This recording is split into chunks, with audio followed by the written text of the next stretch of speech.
Baada mpira kuisha tushafunga makolo, nikasema ngoje nikamuone kipenzi cha Suda Yanga. Nilipofika nikakutana na rais wa Yanga, Engineer Harris. Engineer Harris alivyoniona akasema, Suda, najua umekuja kumuona kipenzi cha Suda Yanga. Alafu nilikuwa tayari nishatabiri Max lazima afunge. Na kweli Max Nzegeli akafunga makolo kama kaida yake. Engineer akanibeba akasema twende kwa kipenzi cha Suda Yanga. Ona tabasamu la Max alivyoniona. Wewe mtoto alitabiri Max atafunga goli moja. Mtoto wangu. Mtoto wangu.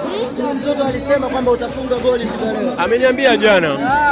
Ameniambia jana utafunga. Umejisikiaje baada ya Max kufunga? Nimejisikia vizuri. Ulijuaje? Uliona nini ukasema Max anafunga leo? Sijaona chochote, nilitabiria. Ulitabiri. Utabiri wako umesema hivi, Simba leo lazima afungwe. Lazima afungwe.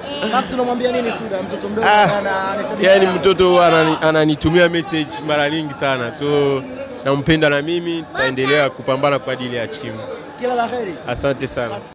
Baada ya mahojiano kuisha, Msambaa nikapata maukoto kutoka kwa kipenzi cha Suda Yanga.